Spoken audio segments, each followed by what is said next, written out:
একজন পাগল মানুষ রাস্তার মধ্যে পাগলামি করে। এলাকার মধ্যে নতুন প্রমোশন পাওয়া দারোগা রাস্তার মধ্যে দেখে পাগলটা পাগলামি করে। হাতের মধ্যে ছুরি আছে, ছুরি দিয়ে একটা ঠাপাস করে বাড়ি দিয়ে দিচ্ছে, পাগলের ফিটান দিছে। পাগলে কয় আল্লাহ যেন তোরে ওসি বানায়। পাগলে কি কয়? আল্লাহ যেন তোমারে, জোরে বলো না, ওসি বানায়। পুলিশ মানুষ তো অত চিন্তার টাইম নেই, এত ভাবার টাইম নেই। পাগলের কথা কই যদি এত ভাবনা ভাবনি করি তাহলে জীবন চলবে? অসর শাসর ধরতে হইবে, এই দুর্নীতিবাজ ধরতে হইব, ওখান থেকে ভাগ বাটোয়ারা নিতে হইব, মাসোয়ারা নিতে হইবে, এগুলো নিয়ে তো এখন চিন্তা ভাবনা থাকে। জায়গা কেবল নতুন দারোগা হয়েছে, ওসি টসি প্রমোশন পাইলেও আরো 4-5 বছর সময় লাগবে। কিন্তু হঠাৎ মাসখানেকের মধ্যে তার অ্যাপয়েন্টমেন্ট লেটার এসে পড়ছে যে সে দারোগা থেকে ওসি হয়ে গেছে। এইবারে পাগলার মাথার মধ্যে যে কিরে, এইটা তো হইতাম পারে না, আমি কয়দিন আগে দারোগা প্রমোশন পাইলাম, এখন আমি ওসি হয়ে গেলাম, এটা কেমন হইলো? এটা সম্ভব না। ওসি হইতে তো কমপক্ষে আমার আরো 2-1 বছর চাকরি করা লাগবে, কিন্তু হয়ে গেছে। এইবার ওর মাথার মধ্যে ঘটছে ওই যে পাগলের একদিন ফিরাইছিলাম, আর পাগল ধাপাস করে আমাকে বলছিল যে তোর যেন আল্লাহ ওসি বানায়। এইবার এই পাগল রেখে এই মনে পড়ছে যে পাগল দরকার, এটা আর কিছু না, এটা পাগলের দোয়ার কারণে হচ্ছে। অহন তো পাগলের দরকার, ওসির চেয়ারে বইয়া অহন খালি পাগল রে খোঁজে, রসুল্লাবাদ খোঁজে, এরপরে দাররা গ্রামে খোঁজে, নবীনগর খোঁজে, বাংসারামপুর খোঁজে, পাগল তো খুঁজে পায় না। অন গাড়ি লইয়া চোর ধরবে কি, পাগল খুঁজে দিশা পায় না। সরকারি গাড়ি লইয়া খালি ঘরে আর কি ওই পাগল দিচ্ছে, ওসিও পাগল হয়ে গেছে। অবশেষে যাক মাস 2-3-4-5 ঘোরার পরে পাগলের সন্ধান পাইছে। পাগলের কাছে গিয়ে তো পায়ের মাঝে পড়ছে, হুজুর বাবা আপনি এত বড় কামে, যেটা আমি বুঝতাম পারতি না বাবা, আপনার দোয়ায় আমি ওসি হয়ে গেছি। পাগল দেখে চিনছে, তুই আইসো ওসি হইছো? হ বাবা আমি তো ওসি হয়ে পড়ছি। হুজুর আমি আপনার কাছে যেই মাল পাইছি, এই মাল আমার বাপ দাদা 14 গোষ্ঠীতেও জীবনে দিতে পারে না। অহন আমি আপনার মরিদ, কি হইবে? আমার মরিদ বানান। আমি আপনার পিডান দিলাম, আপনি আমার লোকে করবেন বদদোয়া, আপনি কইবেন যে আল্লাহ তো ঠান্ডা ভাঙ্গা গায়, তোর হাত যেন রুলো বানাই দেয়। হেঁটে না কই আপনি ওসি হইবেন, দোয়া করলেন আমার লাগিয়া, আমার ওসি হইয়াও গেলাম। এই কারণটা আমার কইতে হইবে। পাগল মানুষ তো কইতাম চাই না কথা, এই তো নসর বান্দা হচ্ছে, এবার যে বাবা পাইছে আমি আর ছাড়তাম না, আমি এমন দোয়া কেন করতেন। দীর্ঘ সময় কেটে যায়, পাগল জবান খুলে না, ওসি বেচারাও পাগলের কদম সানে না। সময় যায়, রিকোয়েস্ট চলে, কাকুতি মিনতি চলে, বাবা বেদের কথা যদি না বলেন আমি আপনার কদম ছাড়ব না। এবার পাগলা বেশে মজ্জুম আল্লাহর ওলি বুজুর্গ জবানটা খুলে বললেন, বেটা ভেদ যদি জানতে চাও, আমার জন্য যে মিষ্টি নিয়ে আইসো, ফলের ঝুড়ি নিয়ে আইসো, জিলাপি নিয়ে আইসো, আমি 3 রসগোল্লা নিয়ে আইসো। পাগলেরা এটি খায় না, এটি পাগলেরা সাইরাই তো বেড়ায়, সালার চট পিন্দা রাস্তায় রাস্তায় ঘরে ঠিক কিনা। বাবা যদি আমার থেকে কথা বের করতে হয় আমাকে একটা জিনিস দিতে হবে। বাবা আপনি কি চান? আমি সব দিব। কি তা কন মিয়া, মাসে কামান এখন কোটি টাকা, আপনি কয় টাকা নেবেন? কয় বেটা আমার বেশি কিছু লাগবে না, মানে 1 বিঘা। 1 বিঘাতে কয় ইঞ্চি? এখানে কয় ইঞ্চি? 9 ইঞ্চি। মা বোঝানে না, এটা অর্ধ হাত। এইটা হলো এই থেকে এই পর্যন্ত হলো 18 ইঞ্চি, আর এটা হলো অর্ধেক 9 ইঞ্চি। এটাকে বলে 1 বিঘত, এটাকে বলে 1 হাত, এটাকে বলে 1 বাম, বুঝিনিও? এবার বলে বাবা আমার 1 বিঘত 9 ইঞ্চি একটা বিচ্ছু খুঁজে দাও। কি লাগবে? বিচ্ছু। বিচ্ছু চেনেন তো? এই নবীনগর কি কয়? বিছা কয়। 2-1টা খাইছে দিও, হাসপাতালে যাওয়ার লাগে রে, এত যন্ত্রণা, ঠিক কিনা? পিছনের ইটা ওই যে কাঁটাটা কিন্তু এরকম ভাঁজ থাকে না? হ্যাঁ, আমরা দেশে যতটুকু আছে এতে কয় ইঞ্চি হয়? 1-1.5 ইঞ্চি 2 ইঞ্চি, ঠিক কিনা? কবি ইচ্ছা লাগবে আপনার, আমাকে কবিরাজি শুরু করতেন নেই, কারণ বিচার তেল কিন্তু বাজারে বাজারে বিক্রি হয় কিনা? আরে বাবা, একদম জায়গায় পর এক জায়গায় কুয়াশা। বিশ্বের তেল, সাপের তেল, জোকের তেল, এগুলো নাকি পাওয়ার পাওয়ার পাওয়ার, এনার্জি পাওয়ার। এইটা আদানির বিদ্যুৎ, ওই রামপাল বিদ্যুৎ কেন্দ্রের চাইতো এখন যে বর্তমানে বানাইতেছে পাবনাতে, রাশিয়ায় যে পরমাণু বিদ্যুৎ কেন্দ্র, তার চাইতেও নাকি এই বিশ্বের তেল এগুলো নাকি অনেক পাওয়ার আছে। জোকের তেল, সান্ডার তেল, এগুলো নাকি খুব পাওয়ার। দেখবে যে দাঁড়াই দাঁড়িয়ে মরে মরে বেচতে আছে, কোলাপানও কিনতে আছে, কি পাগল।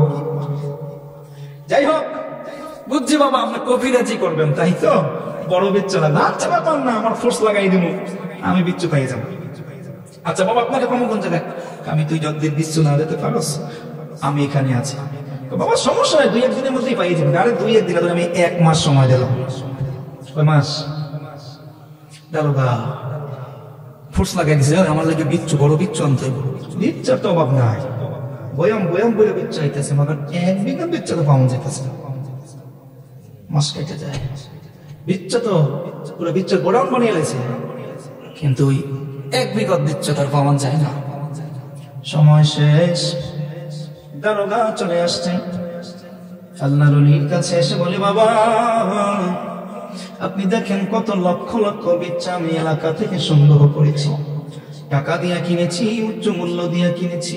বর্তমানে কিন্তু এখন আমাদের অত্র অঞ্চলে একটা জিনিসের খুব কদর, কোটি কোটি টাকা বিক্রি হয়, গিরগিটি ছেলে নিয়ে মানুষ জঙ্গলে জঙ্গলে বিক্রি করে, এটার পিছনে আবার কোটি কোটি টাকা ইনভেস্ট করে, একটা ফাইলই হয়েছে কোটি টাকা মূল্য, জীবন হারাই যায়।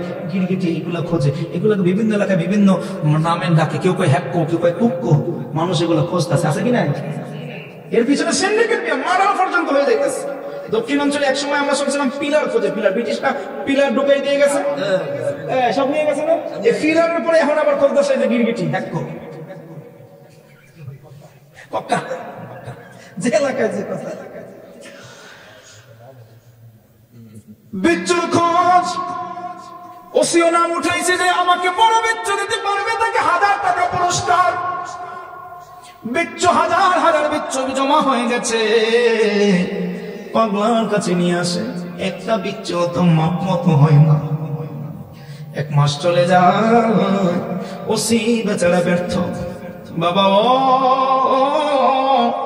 হাজার লক্ষ বিচ্ছু আপনার সামনে হাজির, কিন্তু যে শর্ত আপনি জুড়ে দিয়েছেন, আমি তো 1 বিঘতের 9 ইঞ্চির কোনো বিচ্ছু খুঁজে পেলাম না। এবার আল্লাহর ওলি বলে, পাগলা রে, তুই যখন পাও নাই তাই তোর ফোর্স পাঠাইয়া দে, আমার সঙ্গে আয়। এদিকে আল্লাহর ওলি দেখলেন যে না, আসলে পাগলা বিচ্ছু খুঁজতেছে, বিচ্ছু খুঁজতেছে, পুরো মাসটা সে পাগলের মতো হয়ে হয়রান হয়ে বিচ্ছু খুঁজতেছে। হেদায়েত কেমন করে আসে না বাবা? ওলি আল্লাহ কোনোদিন বদদুয়া দেয় না, আল্লাহর ওলিরা কোনোদিন মানুষকে আঘাত করে না। আল্লাহর ওলিদের আচরণ তোমার কাছে অন্যরকম মনে হতে পারে বাবা, আল্লাহর ওলিদের সঙ্গে তিরস্কার করো না, আল্লাহর ওলিদের সঙ্গে লাগতে যেও না, তাদেরকে নিয়ে মন্তব্য করো না রে বাবা। আল্লাহর ওলিরা আলাদা একটা জগৎ নিয়ে চলে। আল্লাহর ওলি যারা হয়, দুনিয়ার চিন্তা তারা করে না, মানুষ কি বললো কি বললো না, নফসানিয়াতের চিন্তা কারা করে না। এই জন্য আহমদ বলখির জীবনের মধ্যে পাবা ইমাম গাজ্জালী রাহমাতুল্লাহ আলাইহি, ইমাম আহমদ বলখির কথা বলেছেন। আহমদ বলখি ইবাদত করছে জঙ্গলের মধ্যে, জঙ্গলের মধ্যে ইবাদত করতেছে। এমন সময় তার মনে হইল, আমি এখন আমার যুদ্ধে যাওয়া প্রয়োজন, জিহাদে যাওয়া প্রয়োজন। জিহাদে যাওয়া ভালো না মন্দ? আহমদ বলখি বলে, আমার মন বলে আমি জিহাদে যাব। হঠাৎ করে আমার মনে হইল, কেন আমার নফস আজকে আমাকে জিহাদে দেওয়ার জন্য বলছে? নফস তো কোনোদিন ভালো কথা বলে না, নফস তো কোনোদিন নিজেকে সৎ পথে পরিচালনার জন্য বলে না। আজকে আমার নফস কেন আমারে জিহাদের জন্য বলতেছে? ইলহাম হয়, আরে আহমদ বলখি এমন অন্ধকারের মধ্যে আইসা আল্লাহর বান্দিগির মধ্যে জুইরা সরে, তোর নফস তোরে নামাইতে পারে না, তোর নফস চাই তোরে ইবাদত থেকে নামাইবে। জিহাদের ময়দানে নিয়ে জিহাদের মধ্যে যদি তুই শহীদ হইয়া যাও, তাইলেও তোর শহীদ হবে, এলাকায় নাম ছড়াইবে। জিহাদের ময়দানে যদি বীর বেশে যুদ্ধ করে গাজী হইয়া ফিরে আসো, তোর নাম ছড়াইবে। নফস চাই যাতে করে তোর নাম ছড়ায়, এই জন্য তোর জিহাদের ময়দানে নিতে চাই। এটা মূলত জিহাদের ময়দানে নেওয়া না, নফসের নফসানিয়ত খায়েশকে প্রতিষ্ঠিত করা। আহমদ বল কি আমি আর জিহাদে গেলাম না, আমি কি ওরে নফস ইবাদতের কথা কইয়াও আমাকে প্রতারণা করো, ঠিক কিনা? আমাদের সমাজের সামনের কাতারে কিছু মুসল্লি আছে, নামাজ পড়েছে, কিন্তু নামাজ পড়া বাইরে এমন অহংকার করে, যে অহংকারে থাকে নামাজ, ওই নামাজ পর্যন্ত শেষ, ঠিক কিনা বলেন? এই জন্য আল্লাহ বলছেন ফাওয়াইলুল লিল মুসাল্লিন, কিছু নামাজ আছে নামাজিকে জাহান্নাম পর্যন্ত নিয়ে যাবে, আছে কি নাই? ওলি আল্লাহদের কাজ বাবা, ওলি আল্লাহর নফস দমনে ব্যস্ত, ওলি আল্লাহর নিজেকে দমন করতে ব্যস্ত। এই জন্য অনেক কিছুই তোমার কাছে উল্টা পাল্টা মনে হতে পারে বাবা। কোনদিন ওলি আল্লাহদের তিরস্কার করবা না, ওলি আল্লাহদের নিজের বিবেক দিয়া বিবেচনা দিয়া বিচার করতে যাবা না। বিচার করছো তো তুমি নিজে ধ্বংস হয়ে যাবা, ঠিক কিনা? আমার বাড়ারে আল্লাহ বলে আমার দাওয়ার হাতটা ধরলাম, চল আমার সঙ্গে। শুনছি এই এলাকায় তোর আগে যে ওসি ছিল, তার কি অবস্থা? কয়ে তো মারা গেছে। কয়ে মারা গেছে দেখাই তো হুজুর আমার 1 মাসের মধ্যে ওসি বানাইয়া দিছে রে। কয়ে চল আমি তার কবরের কাছে যাব। এবার রাত্রি হবে, রাত্রির অপেক্ষা করে অন্ধকার হইছে। এবার কয়ে দারোগা রে তোর সাবেক ওসির কবরটা খোল, আমার একটু দেখা। সাবেক ওসির কবরটা খুলছে গো বাবা, 2 জন পাগলা, দারোগাও পাগল, দারোগা পিড়াইয়া পাগল হইছে, আর আল্লাহর ওলি পিড়ান খাইয়া পাগল হইছে। আরে রে রে বাবা গো, দারোগা বলে খোঁচন, পাগলা বলে খোঁজ, কবরটা আমার সরাইয়া দে, মাটি সরাইয়া দে। এবার কবরটা খোঁড়া কমপ্লিট, গর্ত কমপ্লিট। ওই পুরনো দারোগার লাইট আছে, ওসির টর্চ আছে, মা বয়ামটা কাছে নিয়ে আসো রে। এবার দেখ আমি বলছি 1 বিঘতের বিচ্ছু লাগাবে। আরে 1 বিঘা তো দূরের কথা, দেখ 1 হাত বিচ্ছুর অভাব নাই, 1 বাম বিচ্ছুর অভাব নাই, 1 বাদ বিচ্ছুর অভাব নাই। কয়টা লাগবে রে দারোগা? টোকাইয়া টোকাইয়া লো। দারোগার আর বসতে বাকি নাই, কদমের মধ্যে পড়া কয়ে বাবা আমি বইজা গেছি, তুমি পিজান খাইয়া কেন ওসি আমার দোয়া করছো রে, আমারে মাফ কইরা দাও রে। আমার ওসি লাগবে না, আমার দারোগা লাগবে না, এই পুলিশে হারাম চাকরি লাগবে না, ঘুষের চাকরি লাগবে না, আমি তোমার পাগল হইয়া যাব। বুঝমন রে